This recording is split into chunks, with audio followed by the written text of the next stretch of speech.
جی السلام علیکم ورحمۃ اللہ وبرکاتہ. میرے دوستوں، میں ہوں آپ کو دوست کے ساتھ جوید، حاضر خدمت ہوں این جے ڈریم ٹی وی کے پلیٹ فارم سے. امید ہے کہ اللہ کے فضل و کرم سے آپ سب ٹھیک ہوں گے اور میں بھی اللہ کے فضل و کرم سے بالکل ٹھیک ہوں. دوستوں، باتیں کریں گے کہ اس وقت خبروں میں 6 جج وہ اب 8 ہو گئے ہیں. 8 کیسے ہو گئے ہیں؟ کبھی وہ ہم ڈراموں میں، فلموں کی سٹوریاں، پرانی کتابوں میں، ناولوں میں سٹوریاں، وہ ساری ناول پڑھ پڑھ کے یہاں پہ پورے کیے جا رہے ہیں. اس ملک کے ساتھ اتنی دشمنی کی جا رہی ہے کہ اس ملک کے لیے صرف اقتدار چاہیے. ملک کا کوئی کسی کو فکر نہیں ہے. بڑے بڑے نازک موقعوں پہ چائنا کا صدر آیا، وہ نازک موقع تھا. ہمارا ترقی ایک طرف مستقبل تھا، ہمارا ایک طرف ہمارا پاس تھا. ایسے موڑ پہ کھڑے ہوئے تھے، وہاں سے آ کے ان گدھوں نے ہمیں دھکا دیا جو ہم گر گئے. ایک پیج نے دھکا دیا اور ایک پیج ابھی تک کیا کچھ کر رہا ہے وہ بھی دیکھیے گا. دوستو، 6 جج 8 اس طرح ہوئے ہیں کہ بھی ان کو کسی نے لیٹر لکھ دی ہے، لیٹر کے اندر کوئی زہر، کوئی مادہ، کوئی چیز ڈال دی ہے. اور وہ اتنی بیوقوفی ہے کہ پاکستان جیسا ملک تو وہ چھتری ہوتی ہے نا، چھتری. جج کو باہر جائے تو وہ اپنے ہاتھ سے نہیں پکڑتا، وہ پکڑنے کے لیے دوسرے لوگ رکھے ہوتے ہیں. ڈرائیور گاڑی چلانے کے لیے اور رکھا ہوتا ہے، خان سامہ اور رکھا ہوتا ہے. ان ججوں کے تو اٹھنے کے لیے کرسیاں پیچھے سے کھینچنے کے لیے لوگ کھڑے ہوتے ہیں. اب اندازہ کریں کہ یہ لیٹر کو ججوں نے خود کھولنے تھے، ان کے عملے نہیں کھولنے تھے نا. تو یہ ٹوپی ڈرامے، یہ ساری فلمی سین، یہ سارے کریٹ کر کے اچھے بھلے وہ کہتے ہیں نا، ہم نے ملک کو نہیں چلنے دینا، وہ نہیں چلنے دے رہے. اور اس میں ہاتھ کس کا ہے؟ اسی ایک پیج کا جو ان کو لے کے آیا تھا، جس نے ان کو پالا ہے، جس نے اس کو پوسا ہے، جس ایک پیج نے ان کو جیل میں سلطیں دی ہیں، جس ایک پیج نے ان کو ضمانتوں کے ڈیڑھ دی ہیں، اور جو ایک پیج ٹوپی ڈرامے کر رہا ہے جس نے ان کو کے پی کے الیکشن میں دیا ہے، وہی ایک پیج. اس ایک پیج کو کوئی بولنے والا بندہ برداشت نہیں ہے. آپ نے ایک نام سنا ہوگا، دیکھا ہوگا، بڑی اچھی طرح جانتے ہوں گے، شیخ اوپرے کی شخصیت جوید لطیف صاحب، میاں جوید لطیف صاحب. وہ کورٹ میں بولیں، وہ ٹی وی پہ بیٹھ کے کسی پروگرام میں بولیں، وہ کسی پارلیمنٹ میں بولیں، اچھا بولتے ہیں اور ایسی کوشش کرتے ہیں ایسی بات کرنے کی جس کا کسی کو کوئی جواب نہ ہو. ایک چھوٹا سا کلپ لگاتا ہوں ان کا، یہ غور سے سنیں اور کوشش کریں ان باتوں کا جواب ڈھونڈنے کا. کوشش کرنے کے لیے ضروری نہیں کہ آپ پی ٹی آئی کے ہوں یا نون لیگ کے ہوں یا کسی آپ پاکستانی ہوں، بس اتنا ضروری ہے. باتیں سنیں ان کی اور ان کا جواب ڈھونڈنے کی کوشش کریں.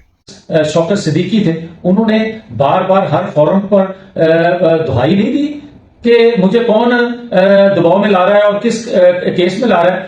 کیا یہ 6 ججز انتہائی محترم جو ہیں، انہوں نے بتایا کہ کس نے دباؤ ڈالا ان پہ اور کس کیس میں دباؤ ڈالا ہے؟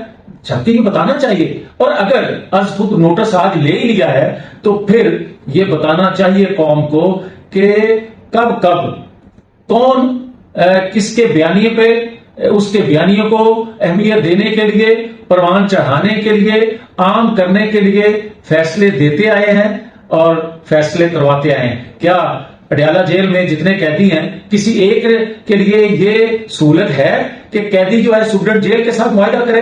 کیا کسی کو یہ سہولت ہے کہ 2 ماہ کے اندر اس کی سزا کے خلاف اپیل لگ جائے؟ پٹیالہ جیل میں اور تو کوئی ایسا نہیں ہے. ہماری تو 10 سال بعد اپیلیں سنی گئی. یہ جو سہولت کاری ہو رہی ہے مخصوص سوچ کے لیے، مخصوص بیانیے کے لیے، اور پھر مخصوص اگر لوگ بھی ایسا کریں گے تو پھر قوم کو اعتماد نہیں ہوگا. ہمارا اعتراض ہے اس بات پہ کہ بھائی اگر آج خود نوٹس لیا جانا ضروری ہے تو پھر بندیال صاحب نے گڈ ٹو سی یو جو کہا تھا جس شخص کو، اور 9-10 مئی کے مجرم کو، کیا اس کے خلاف زبان کھولے گا کہ کن کے کہنے پہ وہ کیا جا رہا تھا؟ بھائی بات سیدھی سی ہے کہ اب اگر از خود نوٹس لے لیا ہے تو یہ پورا انصاف کرنا پڑے گا.